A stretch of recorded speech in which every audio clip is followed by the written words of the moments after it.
before emperors ruled with iron hands and legions marched across continents, before marble statues lined the streets of cities that glittered under Mediterranean suns, there was only a hill, a river, and a myth.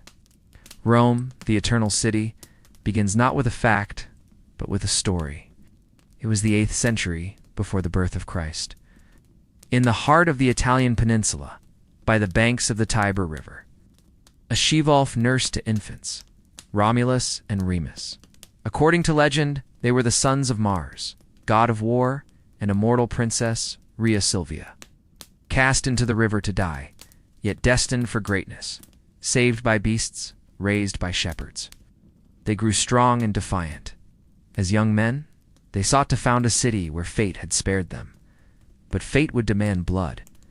In a tragic quarrel, Romulus struck down his brother, a murder that sealed his destiny as the first king of Rome. On April 21st, 753 BCE, Romulus declared the founding of the city that would carry his name, Roma, a city built on fratricide, a city that would one day rule the world. Rome's early history was royal, though shadowed in mystery. 7 kings ruled her each, adding layers to her evolving identity. Romulus was the first. Under his rule, the foundations were laid: laws, temples, and the Senate. After him came Numa Pompilius, a man of peace and religion. He established the Vestal Virgins, the Pontifex Maximus, and rituals to please the gods. Then came Tullus Hostilius, who abandoned peace for war. He waged battle against Alba Longa, culminating in the tale of the Heraclea and Curiati. Blood brothers forced to kill for Rome. Ancus Marcius blended war and religion, building bridges both literal and symbolic. Lucius Tarquinius Priscus, an Etruscan king, brought sophistication, architecture, technology, and gladiatorial games. Servius Tullius, a former slave, reformed Rome's social structure, introducing the census and organizing the army. But it was the last king, Tarquinius Superbus, Tarquin the Proud, who would doom monarchy forever. His rule was cruel, oppressive, and it would end in fire. Though Roman pride often downplayed it, the Etruscans shaped early Rome profoundly. They taught the Romans how to build with stone, how to organize cities into grids, how to read omens from the skies and livers of animals. Even the Roman toga, the fasces, and the curved architecture of arches were borrowed from Etruscan design. But most importantly, the Etruscans showed Rome what power could look like: temples, kingship, bronze armor, lavish tombs. The Romans adopted, then adapted, absorbed, then erased. The monarchy might have endured, if not for one act of violence. In 509 BCE, Lucretia, a noblewoman, was raped by Sextus, the king's son. Humiliated and shattered, she took her own life. Her death sent shockwaves through Roman society. A nobleman named Lucius Junius Brutus led a revolt. He vowed Rome would never be ruled by kings again. The Tarquins were expelled. And from the ashes of monarchy, a republic was born. What kind of city rises from murder, war, and revolution? Rome, a city that defined itself in opposition to tyranny, where loyalty to the state outweighed loyalty to blood, where duty pietas was sacred. The Romans believed they were chosen, not by gods of love or wisdom, but by gods of struggle, discipline, and destiny. From this crucible emerged an identity that would last centuries. Stoic, relentless, ruthless. So ends the first chapter of Rome, a city forged in myth, shaped by kings, and liberated by rebellion. It was not yet an empire, not yet a republic of marble and conquest. But the fire had been lit, and it would burn for 1,000 years. In the next chapter, we'll witness the birth of the Roman Republic, and the epic struggle between democracy, aristocracy, and the hungry ambitions of men. The kings were gone, their statues toppled, their names cursed in the streets, and in their place, a new experiment was born. A city without kings, a republic of citizens. Rome, raw, uncertain, and still dripping with the blood of revolution, stepped into the unknown. This is the story of the Roman Republic's earliest days. A chapter of betrayal and bravery, reform and rigidity, legends and laws. A time when the soul of Rome was carved into bronze and carried on the backs of its people. In 509 BCE, after the ousting of Tarquin the Proud, Rome declared herself a res publica, a public affair. Power would no longer rest in one man's hands. Instead, 2 consuls were elected yearly, equal in authority, each holding the sacred imperium, but limited by time and their partner. The Senate, once an advisory council to kings, became the real engine of Roman governance, a body of aristocrats, patricians, the old landed elite, called themselves optimates, the best men. But not everyone in Rome had a voice. Rome was a divided city. On one side, the patricians, born into nobility, heirs of the founding families. On the other, the plebeians, farmers, tradesmen, laborers, backbone of the army, foundation of the state, but legally voiceless. Plebeians couldn't hold office, couldn't marry into patrician families, couldn't even access the laws that governed them. This would not stand. By 494 BCE, with grain shortages and crushing debt, plebeian soldiers threatened mutiny. They walked out of the city, a mass strike known as the First Secession of the Plebs. They camped on the Sacred Mount and refused to return until they had rights. Rome trembled. In response, the tribunes of the plebs were created, elected officials with the sacred power of veto. Any law, any action, could be struck down with a single word: veto. It was a small crack in the wall of patrician dominance. And over the next century, that crack would widen. In 451 BCE, responding to plebeian pressure, Rome undertook a radical act of transparency. For the first time in its history, the laws would be written down, not whispered in elite halls or passed by custom. 10 men, decemviri, were appointed to codify Roman law. They inscribed it on bronze tablets, displayed in the Forum, the 12 tables. They were brutal by modern standards. If a man breaks another's bone, let him pay 300 asses. If a patron deceives his client, let him be cursed.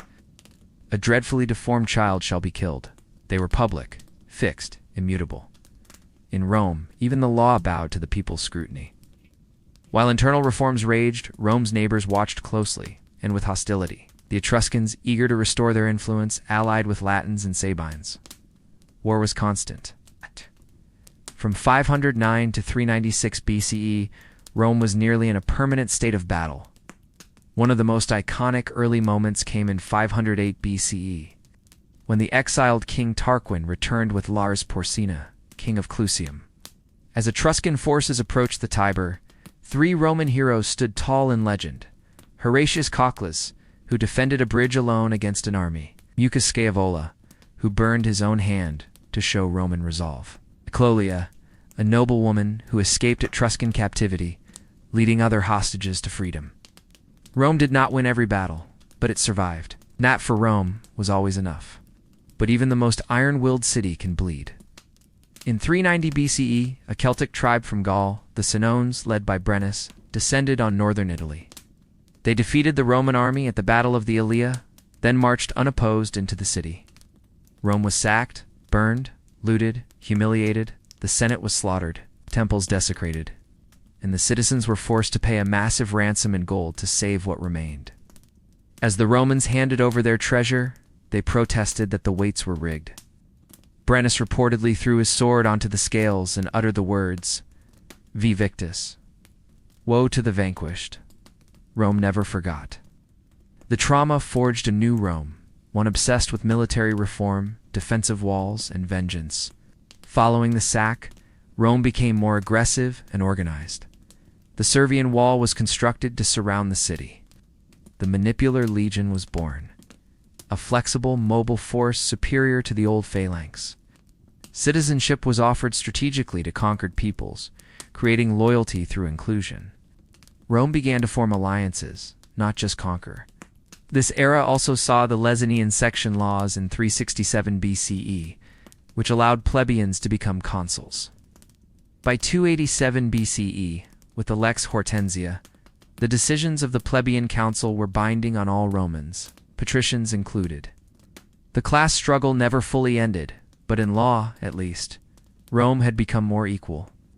As the Republic solidified, its appetite grew. The Latin War broke the back of Latin independence. Bloody conflict in central Italy, especially at the Battle of the Caudine Forks, where Roman armies were forced to surrender and pass under the yoke in shame. Yet Rome always returned, stronger, angrier, more ruthless.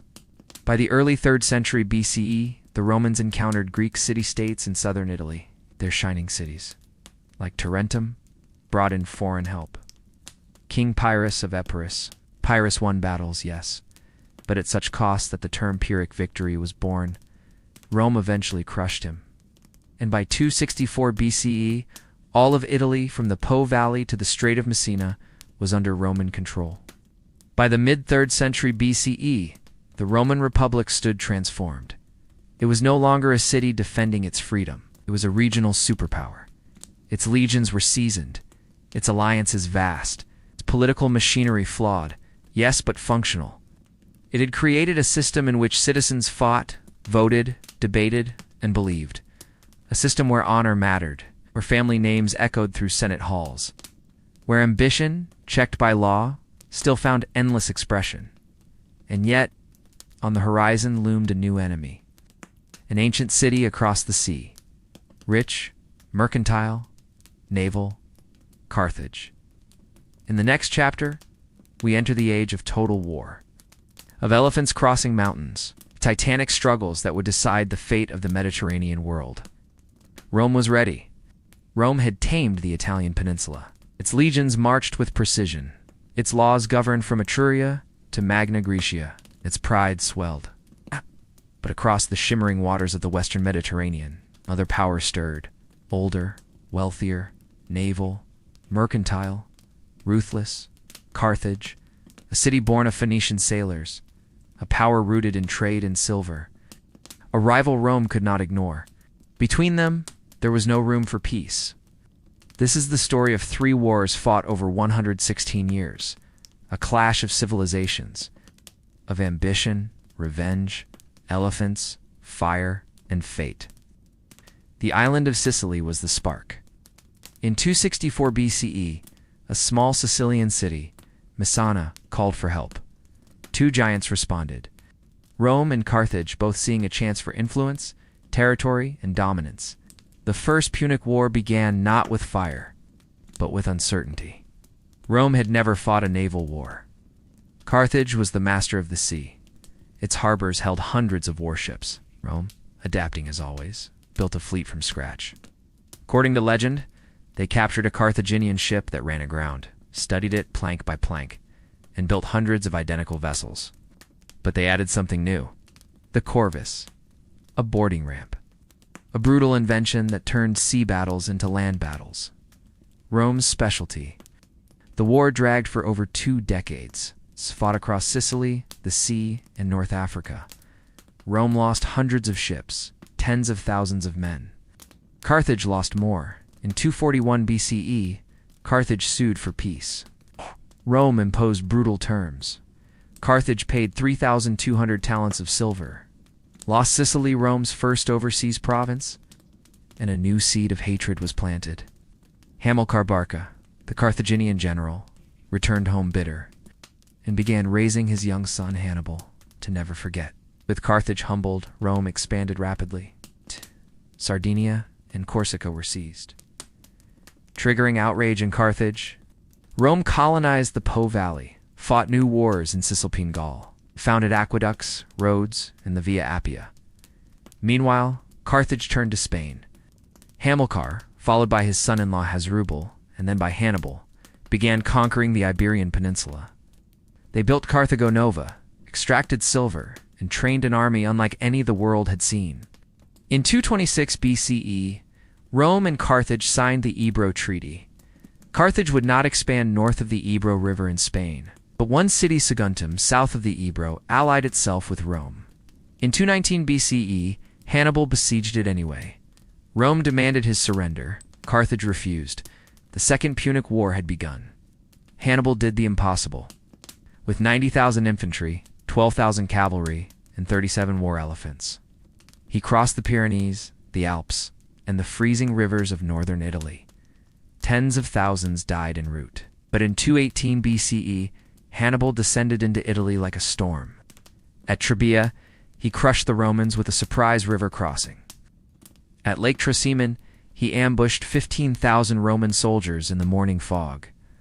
But his most famous victory was yet to come. August 2nd, 216 BC. Rome sent its largest army yet, minus 86,000 men, to annihilate Hannibal.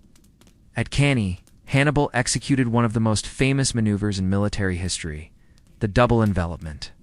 He allowed the Romans to press the center and encircled them with his cavalry and reserves. 50,000, 70,000 Romans died in a single day. It was the bloodiest battle in Roman history. Noble families were devastated, and Rome did not surrender. Rome responded with patience, a new strategy. Quintus Fabius Maximus avoided direct battle. He harassed, starved, waited. He earned the nickname Cunctator, the delayer. Hannibal roamed Italy for 15 years, hoping Rome's allies would defect. Some did, like Capua and Tarentum. But most remained loyal, thanks to Rome's shrewd diplomacy.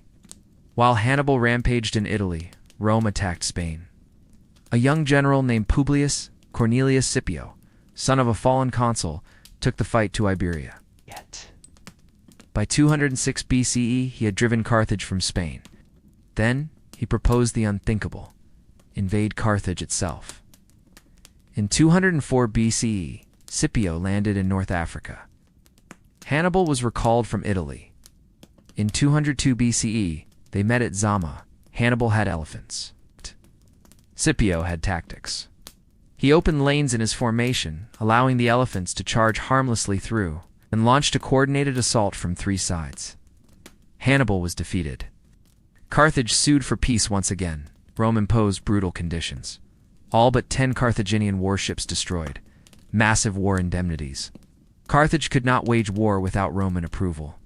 After 201 BCE, Rome was no longer just a republic. It was a Mediterranean superpower. Spain became Roman territory. Sicily, Sardinia, Corsica were firmly held. North Africa watched nervously. Now Rome turned east, to Greece, Macedon, and Asia Minor. In 197 BCE, Rome defeated Philip V of Macedon at Cynocephalae, proving legions were superior to phalanxes. In 190 BCE, it defeated Antiochus III of the Seleucid Empire. By 168 BCE, Macedon was conquered. By 146 BCE, Greece itself fell. The world was becoming Roman. But Carthage still existed. Though weakened and compliant, it was still rich, still proud to some Romans. Like Cato the Elder, that was intolerable. He ended every speech with, "Carthago delenda est." Carthage must be destroyed. In 149 BCE, Rome manufactured a pretext for war. Carthage, desperate to avoid destruction, surrendered hostages and weapons. Rome demanded more, that the entire city be relocated inland, away from the coast. Carthage refused. They chose to die. For 3 years, Carthage held out. Men, women, children, all fought. The Romans, led by Scipio Aemilianus, grandson of Scipio Africanus, surrounded and bombarded the city. In 146 BCE, Rome broke through. The city was burned, its inhabitants slaughtered or enslaved. The harbor filled with bodies. Carthage, Rome's greatest rival, was erased. Legend says salt was sown into the earth. It may not be true, but the sentiment was. Rome now had no equal in the West. The Punic Wars forged the Roman Empire. But they also transformed Rome. The old farmer soldiers were gone, replaced by professional armies. Foreign slaves flooded Italy. Wealth flooded the Senate. Corruption, inequality, political violence.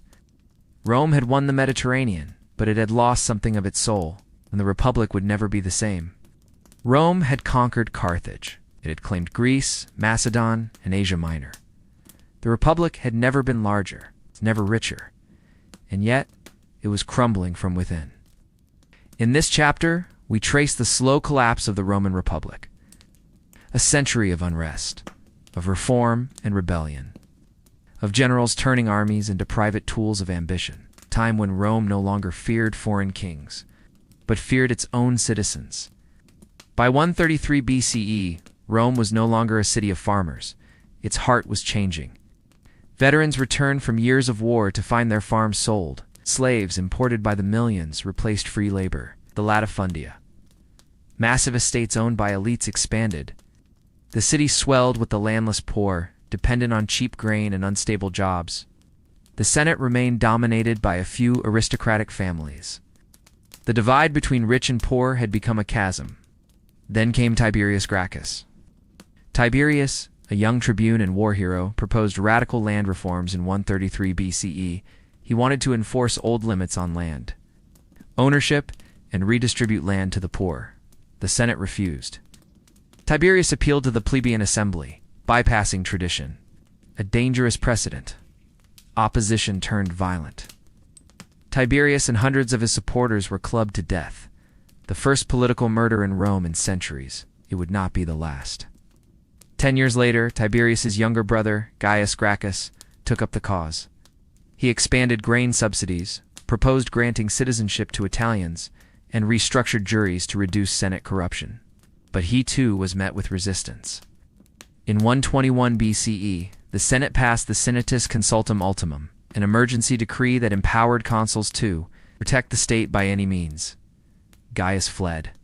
A bounty was placed on his head, paid in gold by weight, committed suicide.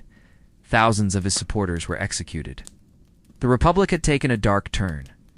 Blood had entered politics, and it would not wash out. As the Republic cracked, new threats emerged from abroad. In 107 BCE, the Numidian king Jugurtha defied Rome. Rome responded with a new kind of leader, Gaius Marius, novus homo, new man, the first in his family to reach the consulship. Marius defeated Jugurtha, then turned to a new crisis. The Cimbri and Teutones, Germanic tribes invading from the north. To face them, Marius revolutionized the army. He abolished the property requirement for service. Now the landless poor could enlist. In return, they expected land, and loyalty shifted from Senate to general. This was the beginning of Rome's greatest strength, and its fatal flaw. Marius became consul 7 times. His reforms saved Rome, but also created armies loyal to individuals, not the state. Then came Lucius Cornelius Sulla, a patrician, proud, ruthless, and a former subordinate of Marius. In 88 BCE, Rome prepared for war in the east against King Mithridates VI of Pontus. Sulla was appointed to lead, but Marius used his influence to have the command reassigned to himself. Sulla did the unthinkable. He marched on Rome with his legions. The city fell. Marius fled. It was the first time in Roman history that a Roman army had attacked its own capital. Sulla left to fight Mithridates, but Marius returned in his absence, sparking brutal purges. When Sulla came back victorious, he declared himself dictator, with no term limit.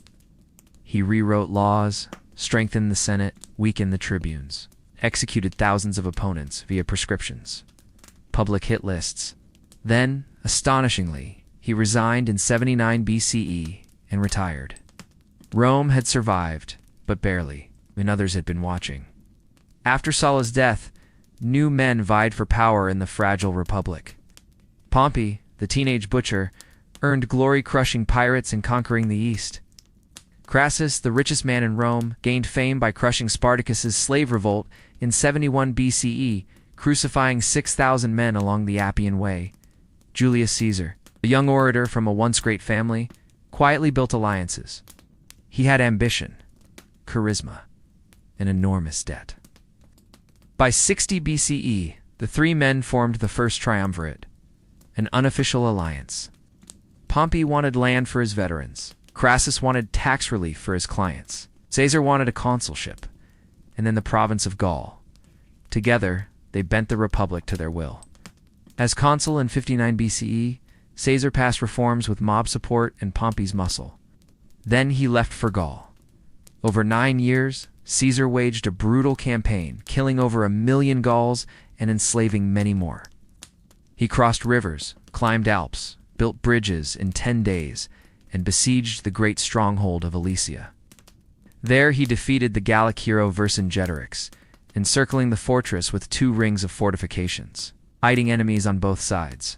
Back in Rome, his power grew, and his enemies feared him, especially one, Pompey. In 49 BCE, The Senate, now controlled by Pompey and the aristocrats, ordered Caesar to disband his army. He refused. Instead, he crossed the Rubicon River with his legion, a direct act of war. As he marched, he uttered the words, Alia iacta est. The die is cast. Rome descended into civil war. Pompey fled to Greece. Caesar followed and defeated him at Pharsalus in 48 BCE, despite being outnumbered. Pompey was assassinated in Egypt. Caesar pursued his enemies across Africa and Spain. Defeating the last resistance at Munda in 45 BCE, he returned to Rome. Supreme, as dictator, Caesar enacted sweeping reforms, reduced debt, expanded citizenship, reorganized the calendar, giving us the Julian calendar, settled veterans across the empire, weakened the Senate's power. He was hailed as a god, named dictator for life. But the Senate had not forgotten the Republic. On the Ides of March, 44 BCE, Caesar was surrounded by 60 senators. Led by Brutus and Cassius, they stabbed him 23 times. ET2, Brutus' last breath, are a legend. Rome had killed its would-be king, but it had not saved the Republic. Caesar's death left a vacuum. 3 men seized power: Mark Antony, Caesar's right hand; Marcus Lepidus, a general; and a 19-year-old heir, Gaius Octavius, Caesar's adopted son. They formed the Second Triumvirate, legal this time, and they unleashed terror. Over 300 senators and 2,000 equestrians were executed. Cicero, the great orator, was beheaded. His hands and head were nailed to the rostra. Eventually, Octavian and Antony turned on each other. Antony allied with Cleopatra, the 7th of Egypt, a move Octavian used to paint him as a traitor. At the Battle of Actium in 31 BCE, Octavian's navy crushed Antony and Cleopatra. They fled to Egypt, and in 30 BCE, both took their lives. In 27 BCE, Octavian stood before the Senate. He renounced his extraordinary powers, and was granted new ones greater still. They gave him a new name: Augustus, Princeps, Imperator, first citizen of the state. The Republic had died, not with a coup, but with a speech.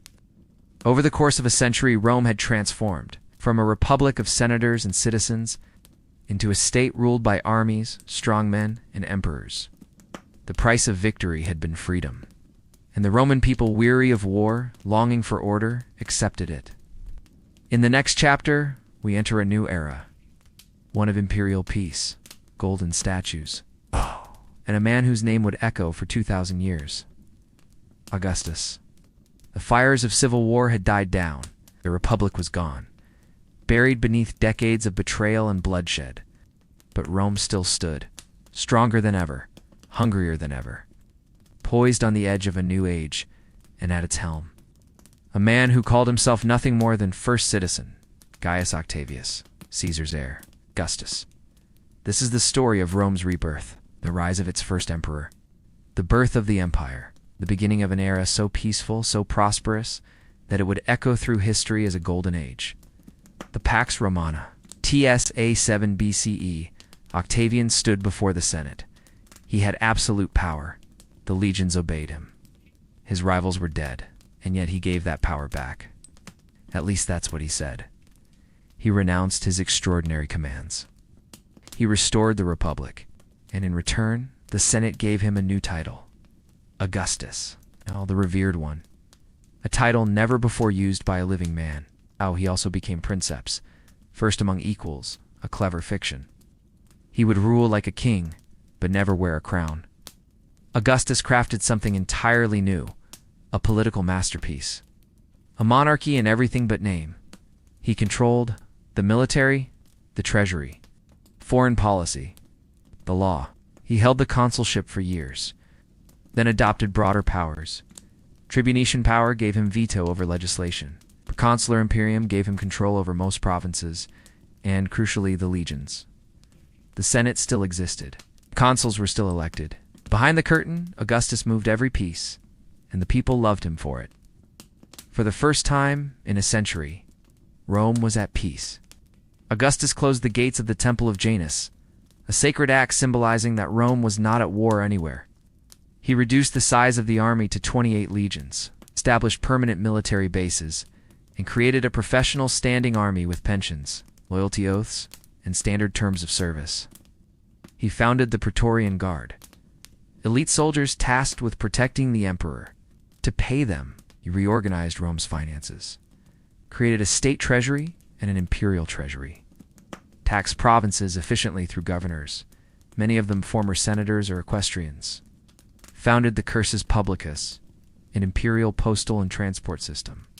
The machinery of empire had begun to hum, but Augustus didn't just want peace, he wanted order.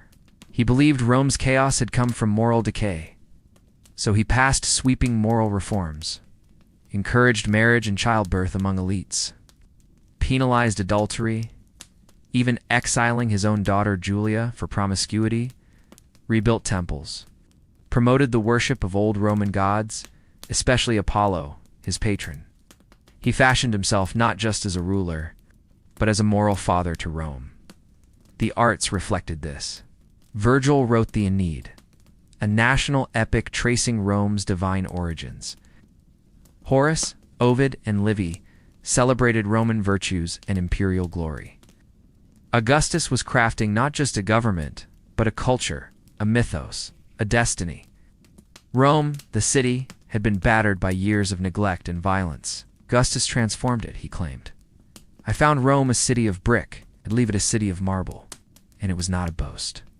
He rebuilt temples, forums, and basilicas, erected monuments like the Arapacis, the Altar of Peace, celebrating his reign, built new roads, aqueducts, and public baths, commissioned statues, arches, and inscriptions in every corner of the empire. He used architecture as propaganda. Every column, every road, every milestone whispered one name, Augustus. Despite the peace, the edges of empire were never quiet. In Hispania, Illyricum, and the Alps, rebellious tribes fought Roman legions. In Egypt, Rome installed client kings and governors. Augustus kept Egypt under direct control. No senator was allowed to govern it. But it was in Germania that Augustus suffered his most humiliating defeat. Augustus sent the ambitious general Publius Quinctilius Varus to pacify the Germanic tribes. But Varus was deceived by a Germanic noble, Arminius, a Roman-trained warrior, who betrayed the empire. In the Teutoburg forest, Arminius ambushed 3 legions. 20,000 Roman soldiers were massacred. Their standards were lost. Varus fell on his sword. When Augustus heard the news, he reportedly screamed, Quintelli Valere, legiones retha. Varus, give me back my legions. Rome would never again try to conquer east of the Rhine. Augustus's greatest struggle was not in battle, but in his own family. He had no sons, and every time he groomed an heir, fate intervened. His nephew Marcellus died young. His grandsons Gaius and Lucius Caesar, adopted as heirs, died in their 20s.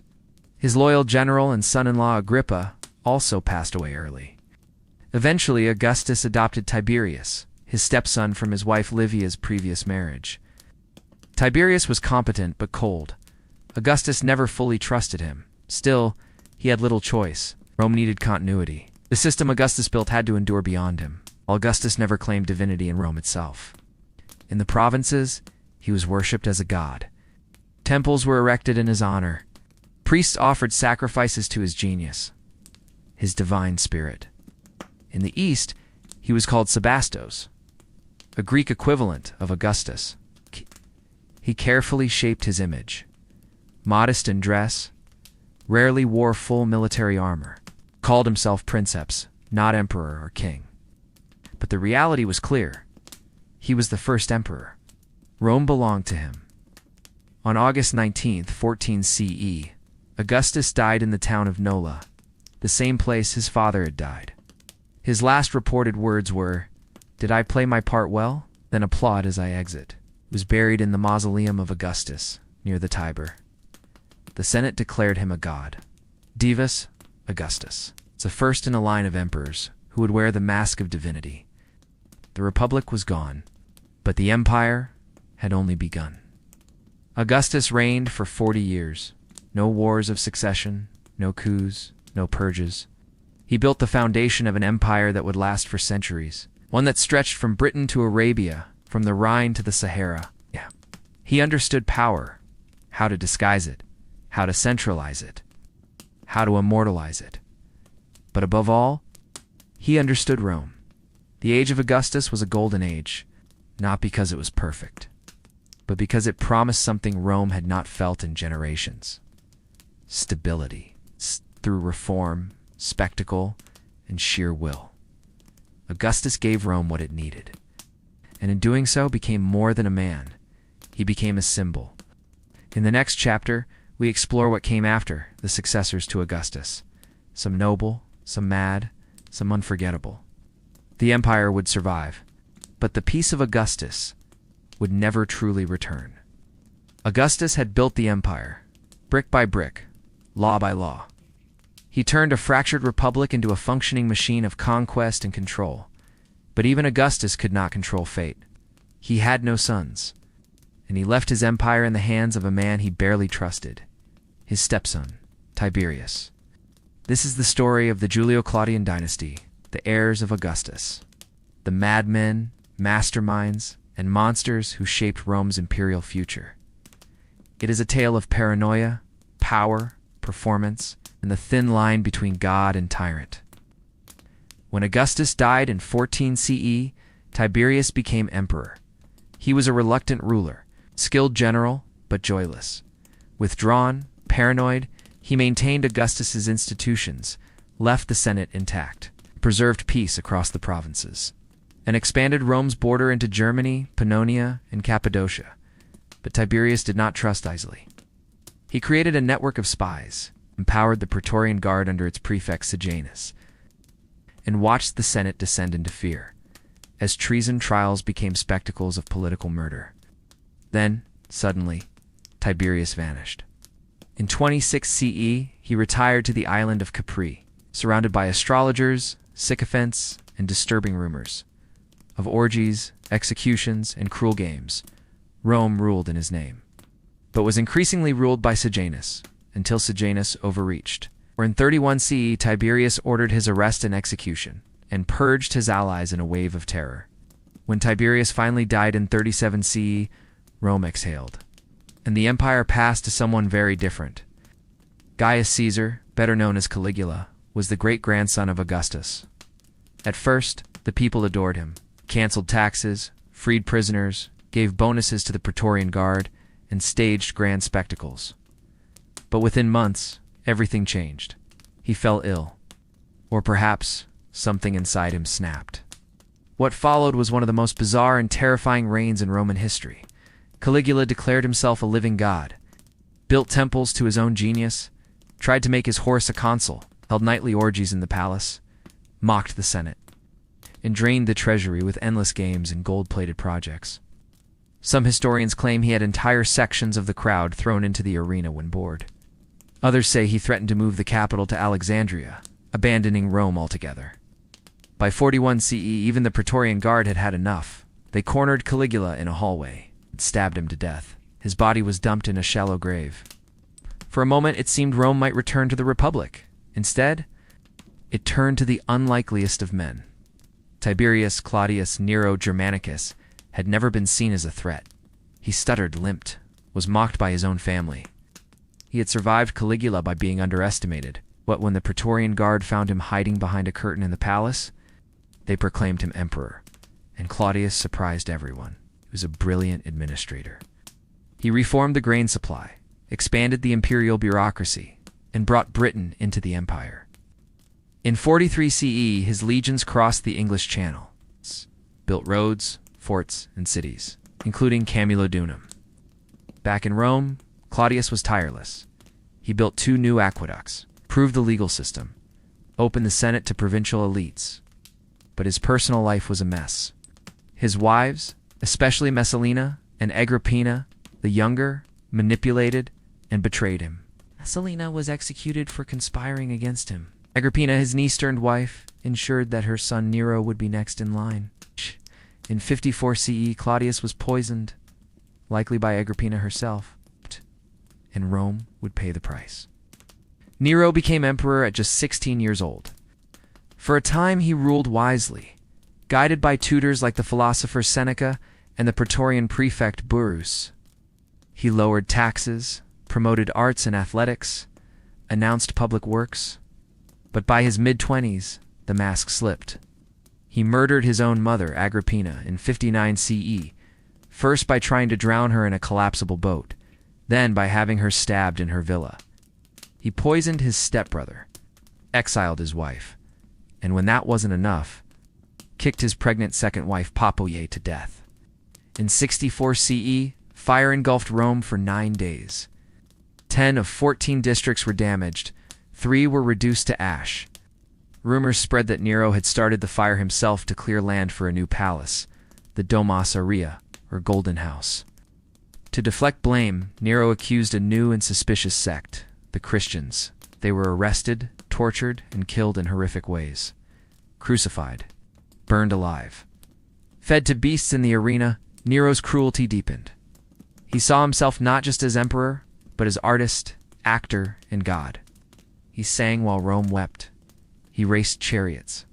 He forced senators to attend his performances. The people grew restless. The provinces rebelled. In 68 CE, the legions turned against him. The Senate declared him an enemy of the state. Nero fled to a villa outside Rome. Alone, terrified, he ordered his servant to help him take his own life. His last words were, "Qualis artifex perio." What an artist dies in me. Nero's death created a power vacuum, for men seized power in quick succession. Galba, a strict general, was assassinated by the Praetorians. Otho seized the throne but committed suicide after losing a battle. Vitellius, supported by German legions, ruled briefly but was dragged through the streets and executed. Finally, the Eastern legions backed a tough, pragmatic general, Titus Flavius Vespasian, and with him, the Flavian dynasty began. Vespasian was a soldier's emperor, not noble, not poetic, but disciplined, capable, and honest. He restored Rome's finances, reigned in the Praetorian Guard, built up the provinces, began construction on a new monument to Roman power and unity. The Colosseum, built on the ashes of Nero's Golden House, it would become the greatest amphitheater in the world. Vespasian also crushed the Jewish revolt in Judea. His son Titus besieged Jerusalem in 70 CE. The city fell. The Second Temple was destroyed.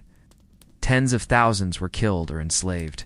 The Arch of Titus in Rome still depicts the triumph, men carrying the golden menorah out of the temple. In 79 CE, Vespasian died peacefully, a rarity for Roman emperors. His reported last words, "Vi puto deus fio." Dear me, I think I'm becoming a god. Titus, the conqueror of Jerusalem, ruled for only 2 years, but he was beloved. He completed the Colosseum, staged 100 days of games and spectacles to mark its opening. Gladiator fights, animal hunts, naval battles. But his reign was marked by disaster. In August 79 CE, Mount Vesuvius erupted. The cities of Pompeii and Herculaneum were buried in ash. Thousands died, frozen in time by fire and stone. Titus responded with aid and rebuilding, gaining admiration for his compassion. But in 81 CE, he died suddenly, possibly of illness. Some suspected poison. His younger brother took the throne. Domitian was intelligent, efficient, and increasingly paranoid. He ruled as an absolute monarch, referred to himself as Dominus, a deus, Lord and God. He strengthened the empire's borders, increased soldiers' pay, built massive structures, improved the imperial bureaucracy, but he trusted no one. Senators were executed on flimsy charges, spies lurked everywhere. He rebuilt the palace, adding secret rooms and hidden corridors. By 96 CE, the Senate and the palace staff had had enough. Domitian was stabbed to death by his own servants. His memory was damned, his statues smashed, his name scratched from inscriptions. From Augustus to Domitian, the first dynasty had run its course. Some ruled wisely, others ruled with madness and fire, but all of them, in some way, tested the limits of empire and the strength of Roman institutions.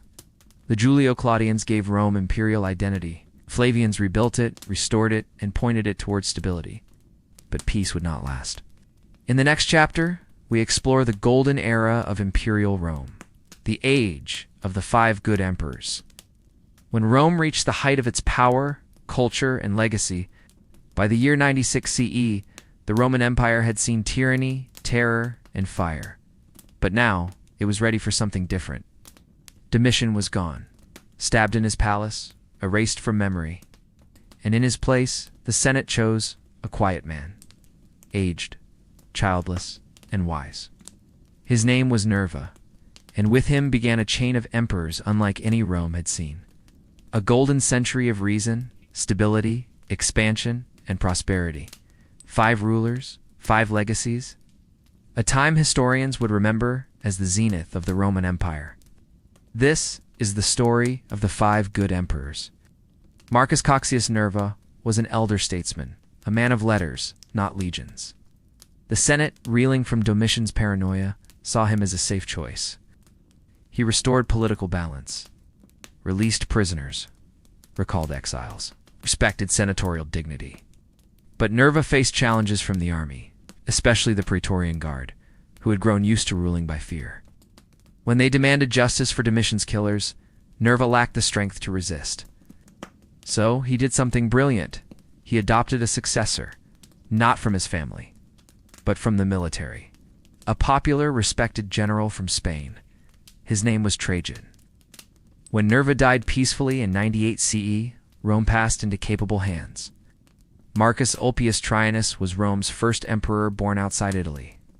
Tough, disciplined, beloved by the army. He fused traditional Roman values with bold ambition.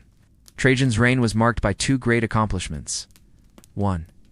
Military expansion. Trajan was a conqueror. He launched a campaign against the Dacians, north of the Danube, a warrior people who had long harassed Roman borders. Trajan defeated them. He annexed Dacia as a province, modern-day Romania, and brought back vast amounts of gold and slaves. To commemorate the victory, he built a soaring monument in Rome. Trajan's column, a spiral of carved marble, telling the story of the Dacian campaign in exquisite detail. But he wasn't done.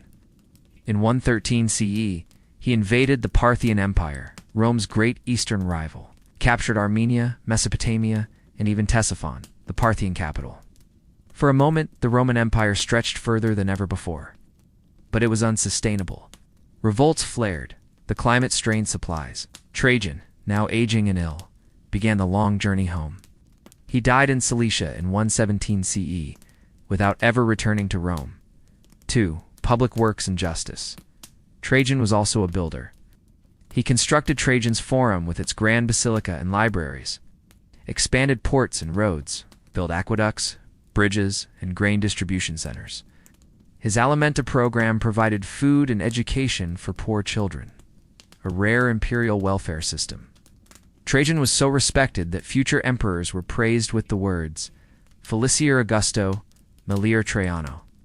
Luckier than Augustus, better than Trajan. For dying, Trajan named his successor, his cousin's son by marriage, Hadrian. Publius Aelius Hadrianus was unlike Trajan. Where Trajan expanded, Hadrian consolidated. Where Trajan fought, Hadrian traveled. Where Trajan glorified war, Hadrian glorified art, law, and philosophy. He was a cosmopolitan emperor, deeply Hellenistic in style and vision. 1. A traveling emperor, Hadrian spent more than half his reign outside Rome. He visited almost every province in the empire, from Britain to Judea, from Egypt to Asia Minor. He inspected forts, reviewed soldiers, issued reforms, and made sure that governors were accountable. He wasn't just ruling, he was listening. To Hadrian's Wall in Britain, Hadrian ordered the construction of a massive barrier, Hadrian's Wall, stretching 73 miles across northern England. It was a statement. Rome would go no further. The empire had limits. Behind that wall was civilization. Beyond it, chaos. 3.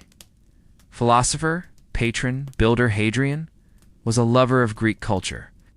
He completed the Pantheon, still standing today, a masterpiece of Roman engineering. He built libraries, temples, and the Villa Adriana, a vast imperial retreat filled with art and gardens.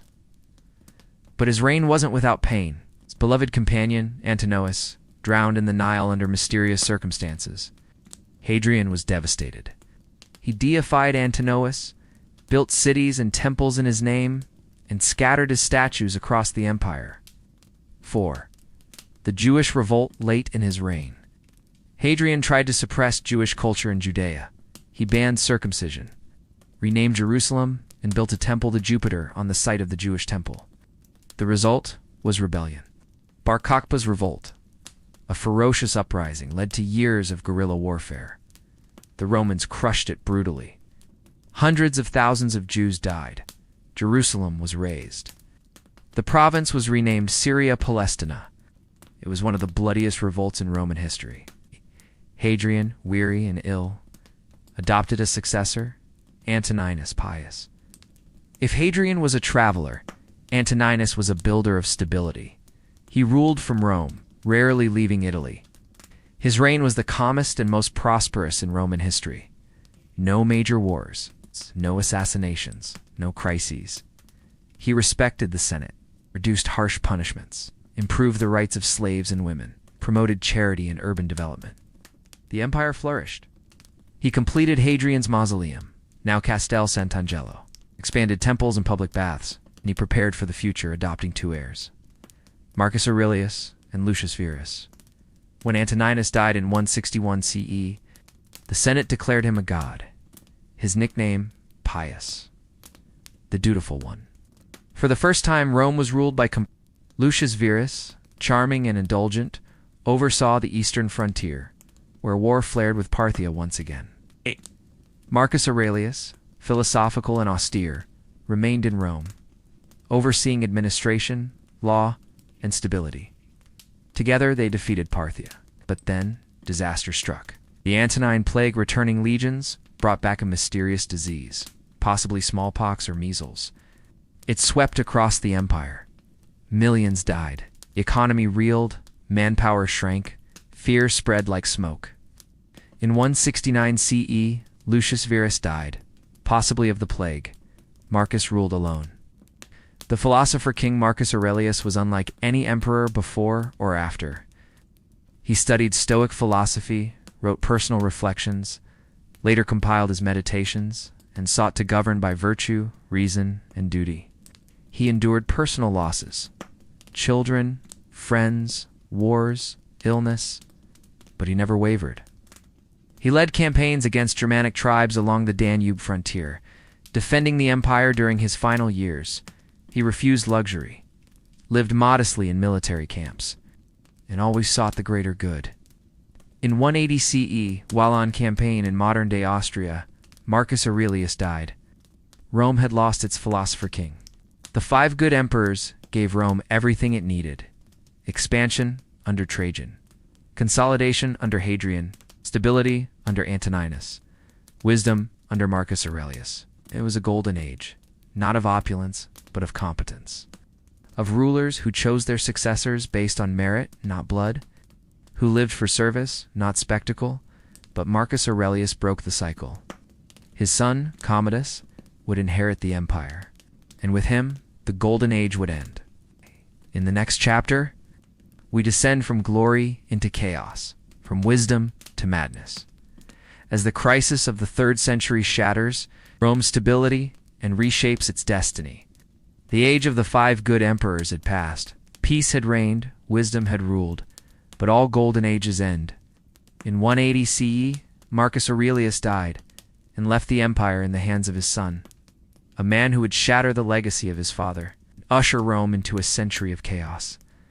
This is the story of collapse, of civil war and plague, of invasion, betrayal, and desperation.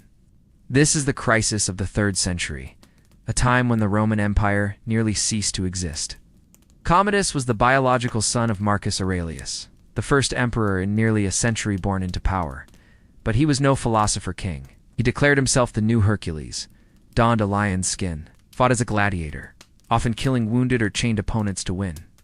He renamed months after himself, declared Rome Colonia Commediana, ruled not through justice, but through terror and vanity. Behind the scenes, corrupt advisors and the Praetorian Guard ran the empire. Finally, in 192 CE, his mistress, his chamberlain, and a wrestler named Narcissus conspired to kill him. Commodus was strangled in his bath. The Senate ordered damnatio memoria, his name struck from all records. But the damage had been done. With Commodus dead, Rome had no clear successor, and so began a bloody Game of Thrones. In just 1 year, 5 emperors rose and fell. Pertinax, a respected senator, tried to reform the military. He was murdered by the Praetorian Guard after just 87 days. The Guard then did the unthinkable, auctioned the empire to the highest bidder. Didius Julianus paid the most, and reigned for 66 days before being executed.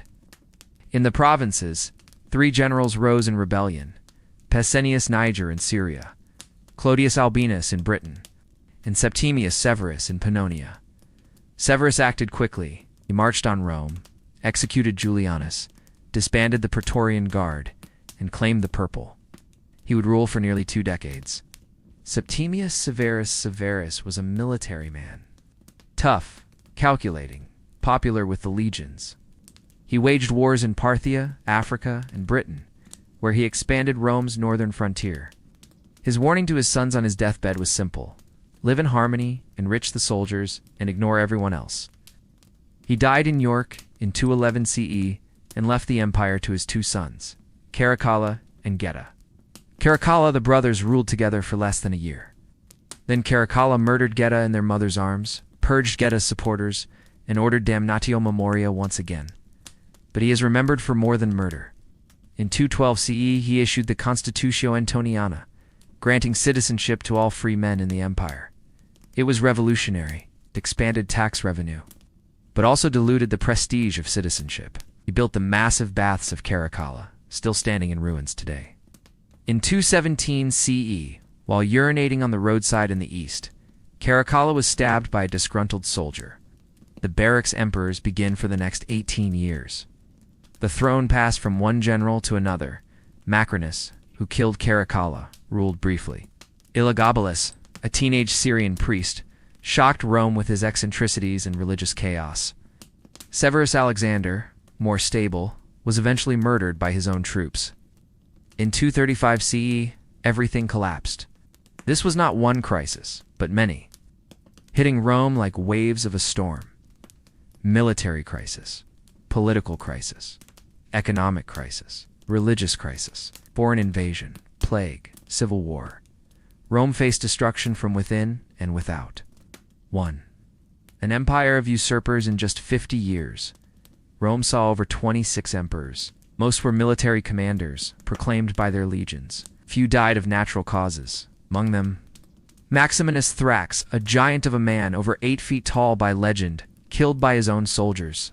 Gordian I and II declared emperors in Africa, reigned for less than a month. Philip the Arab, ruled for 5 years, celebrated Rome's 1000th anniversary. Decius, who launched the first empire-wide persecution of Christians. Gallienus, who fought rebels on every border. Claudius II, who earned the name Gothicus for defeating Gothic invasions.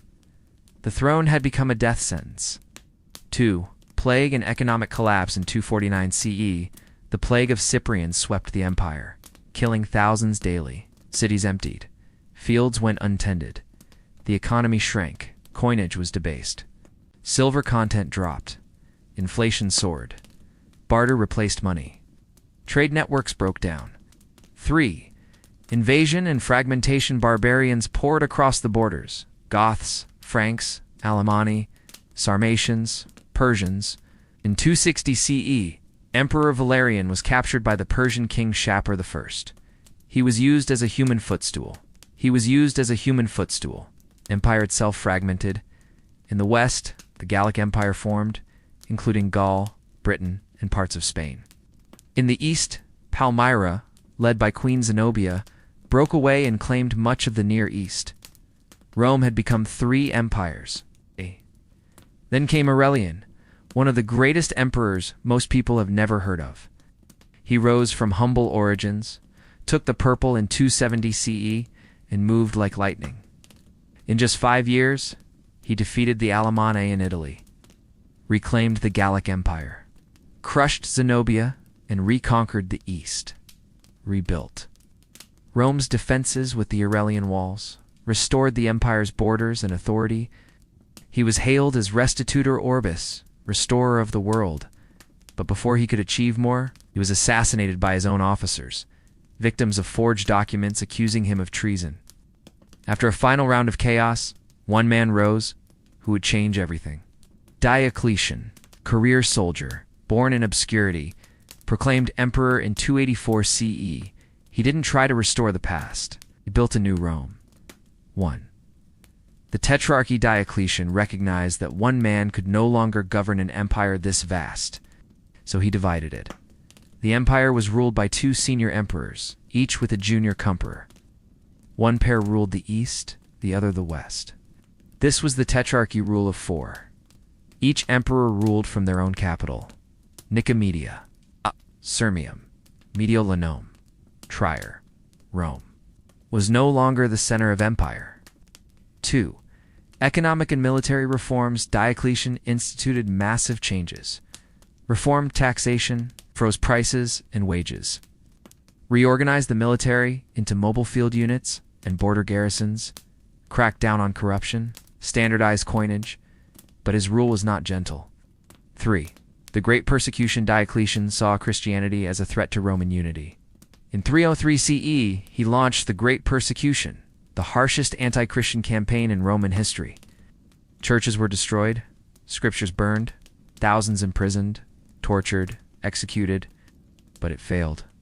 Christianity grew stronger in martyrdom, and within a generation, it would triumph. 4. Abdication in 35 CE. In a shocking act, Diocletian voluntarily abdicated. He retired to his palace in Split, Dalmatia, a fortress that still stands as the heart of the modern city. When asked to return during later crises, he is said to have replied, "If you could see the cabbages I grow, you would never ask me to return." He was the only Roman emperor to retire peacefully and live out his days in peace. The crisis of the 3rd century had nearly destroyed Rome. It had lost its borders, its currency, its emperors, its people's faith, but through the fire, it changed. The old Rome of marble, Senate, and Forum was gone. In its place stood something new, militarized, regionalized, autocratic, ready for the struggles of late antiquity. In the next chapter, we follow the final transformation, from persecution to power, as Christianity rises. Constantine reshapes the empire, and the Roman world prepares for its final division. The crisis had passed. The empire had survived, but it had changed. The Senate was powerless. Rome itself was no longer the empire's heart, and a new power had risen, not from the Palatine Hill, but from quiet gatherings in homes, catacombs, whispered prayers. Christianity.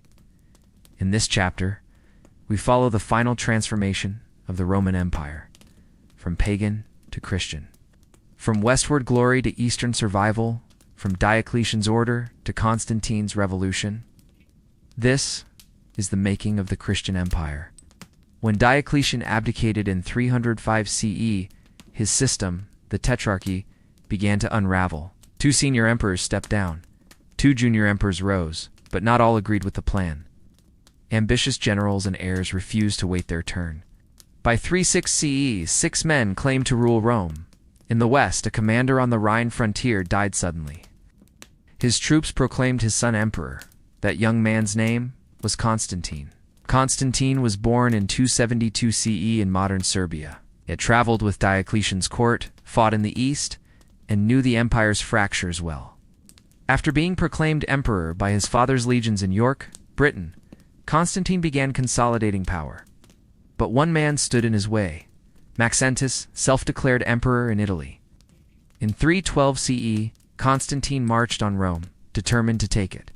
The Battle of the Milvian Bridge. On the eve of battle, Constantine claimed to see a vision in the sky, a cross of light above the sun, with the words, "In hoc signo, vinces, in this sign, you will conquer." He ordered his soldiers to paint the Chiro, the first letters of Christ in Greek, on their shields. The next day, Constantine's army defeated Maxentius. Legend says, Maxentius drowned in the Tiber, his armor dragging him down. Constantine entered Rome as savior and sole ruler of the West. He had won, not just with swords, but under the sign of Christ. In 313 CE, Constantine met with Licinius, ruler of the East, in the city of Milan. Together, they issued a proclamation that would change history. The Edict of Milan, declaring religious tolerance across the empire, ending the persecution of Christians, restoring confiscated churches and property. It did not make Christianity the official religion, not yet. But for the first time, Christians could worship openly, freely, and without fear, and Constantine would become their champion. Tensions soon rose between Constantine and Licinius. In 324 CE, Constantine declared war, claiming Licinius had broken the edict. The final battle took place at Chrysopolis. Constantine won. For the first time in decades, Rome had one emperor, and he would now reshape the world in his image. Rome, the eternal city, was no longer the center of empire. In 330 CE, Constantine inaugurated a new capital, Byzantium, renamed Constantinople, the city of Constantine. Strategically placed between Europe and Asia, it controlled trade routes, naval access, and Eastern wealth. Constantine poured resources into its transformation.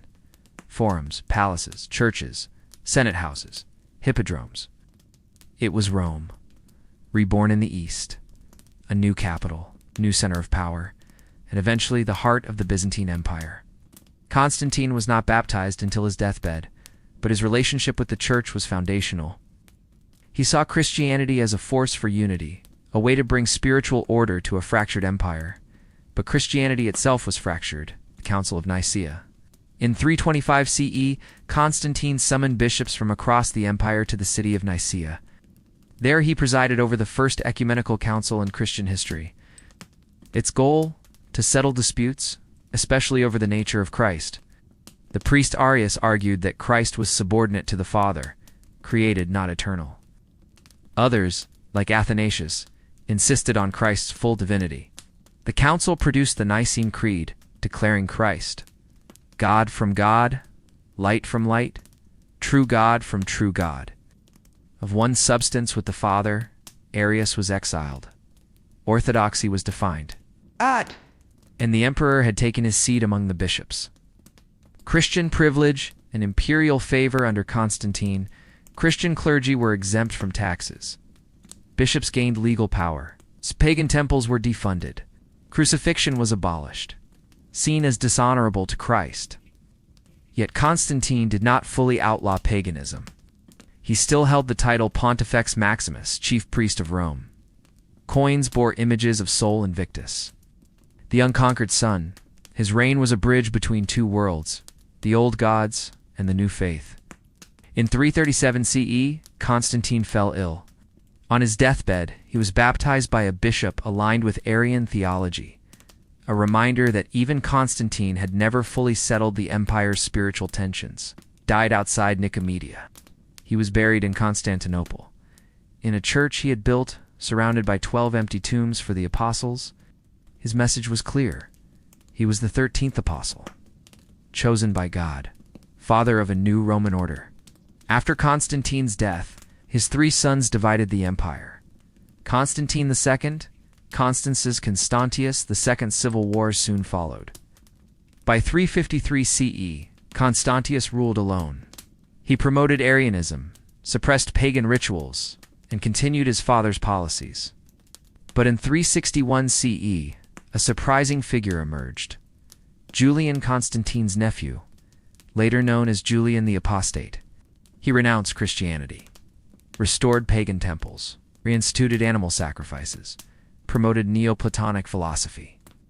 But Julian reigned for only 2 years. He was killed during a failed campaign in Persia. With his death, the Christian tide became unstoppable. The final act of transformation came under Theodosius, the first appointed emperor in 379 CE. He was the last man to rule both East and West. He made a decisive choice.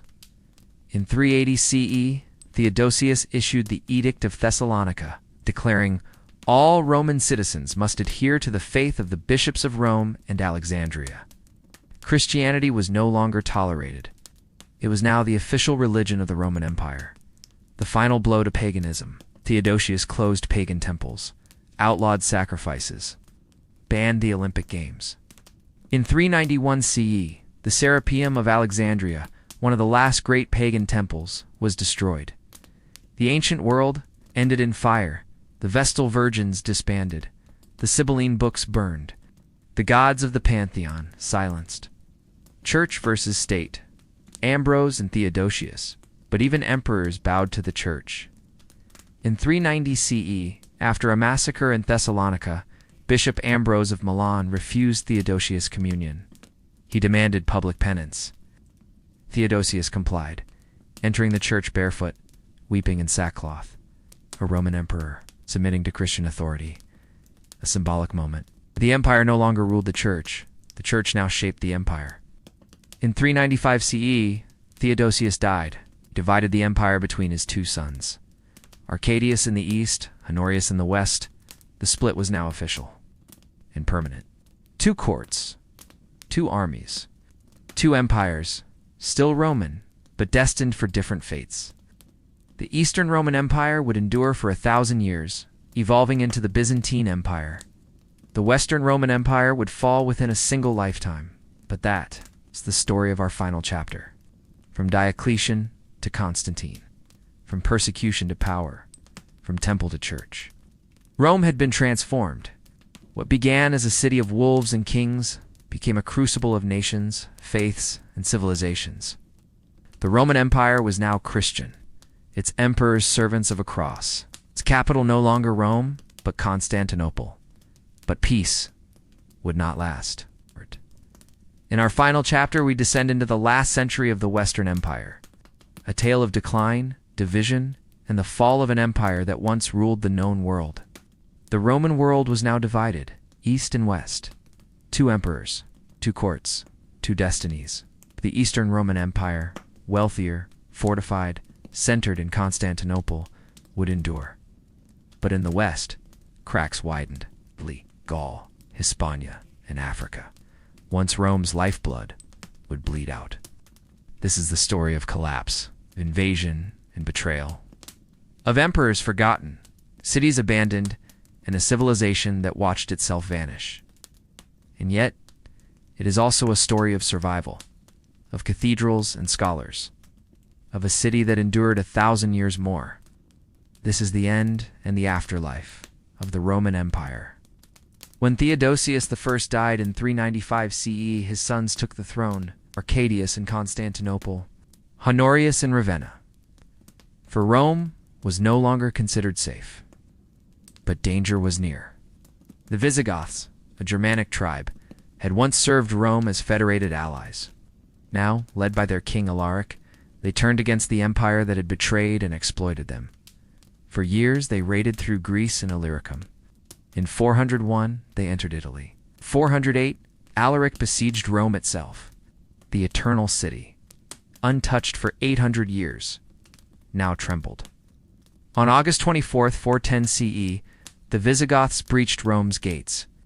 They sacked the city for 3 days. They looted palaces, burned homes, desecrated tombs, but they did not destroy it completely. Even as they pillaged, Alaric forbade the destruction of churches. Still, the impact was devastating. Rome had fallen, not to an emperor, but to a foreign king. In the following decades, the Western Empire crumbled. It no longer controlled its provinces, only fragments. Britain, abandoned by Roman troops. Gaul seized by Franks and Burgundians. Hispania splintered between Vandals, Suebi, and Visigoths. Africa, Rome's grain supply, captured by the Vandals under King Genseric. In 455 CE, the Vandals crossed into Italy and sacked Rome again. This time they stripped it bare. Gold, art, and sacred relics loaded onto ships and carried to Carthage. The city was broken. The empire was a shell, and its emperors were puppets. By 476 CE, the Western throne was held by a boy, Romulus Augustulus, named for Rome's founder and its first emperor, but he ruled nothing. No army, no treasury, no authority. That same year, a Germanic commander named Odoacer marched into Italy. He deposed Romulus and sent the imperial regalia to Constantinople. He did not declare himself emperor. He called himself King of Italy and ruled in the name of the Eastern Emperor. But in truth, the Western Empire was dead. Rome had fallen. As the West dissolved, the Eastern Roman Empire survived, centered in Constantinople. The new Rome, Greek-speaking Christian and bureaucratically sophisticated, the East withstood pressure from Persians, Goths, and internal strife. In 527 CE, a new emperor rose to the throne. His name was Justinian. Justinian, the Great Justinian, dreamed of restoring the empire. He launched a campaign to reconquer the West. Belisarius, his brilliant general, recaptured North Africa, Sicily, and even Rome from the Ostrogoths. The wars drained the treasury. But for a moment, Rome was united again. Justinian also left a deeper legacy. The Corpus Juris Civilis, the body of civil law, a legal code that influenced Europe for centuries. Massive architectural projects. Most famously, the Hagia Sophia, a church of breathtaking scale and beauty. But plague struck, the Justinianic plague, killing tens of millions, and the dream of uniting the empire faded once more. For the next 600 years, the Eastern Empire, now called Byzantium, endured. It lost and regained territory. It adapted, changed, evolved. It faced Islamic expansion, Slavic invasions, iconoclastic crises, and civil wars. It became Greek in language, Orthodox in religion, and deeply Christian in culture. It resisted the Arab caliphates, holding back sieges of Constantinople in 674 and 717. It developed Greek fire, a terrifying naval weapon that burned on water. It created the theme system, military provinces to defend against threats. It produced scholars, monks, saints, and emperors both brilliant and mad. The Macedonian Renaissance under the Macedonian dynasty, Byzantium flourished again. Art, learning, and law revived. Missionaries like Cyril and Methodius converted the Slavs. Military might grew. The empire expanded into Bulgaria and Syria. But unity with the West was unraveling. In 1054 CE, the Great Schism divided Christianity. Roman Catholicism in the West, Eastern Orthodoxy in the East. The Pope and the Patriarch excommunicated each other. Christendom had split. In 1204 CE, Christian armies, Western Crusaders, turned their swords not on Muslims, but on Constantinople. They sacked the city in a frenzy of violence and greed. Churches were looted, icons smashed, women raped, relics stolen and shipped to Venice. It was the worst betrayal in Byzantine history. For 57 years, Constantinople was ruled by Latin crusaders. The empire had been dismembered, but not destroyed. In 1261 CE, it was reclaimed by the Palaiologos dynasty. But it was too late. The empire was dying. Nice. By the 15th century, Byzantium was reduced to a few scattered holdings, a shadow of its former self. In the east, a new power had risen. The Ottoman Turks, under Sultan Mehmed II. On April 6, 1453, 100,000 Ottoman troops surrounded Constantinople. Inside the walls, perhaps 7,000 defenders. For 53 days they held out. The city's emperor, Constantine XI, refused to flee. He dressed for battle, prayed in Hagia Sophia, and led the final charge. On May 29th, the city fell. The walls were breached. The last emperor died with sword in hand. And the city that had once ruled the known world was taken. Constantinople had fallen. The Roman Empire, founded in 753 BCE, was gone.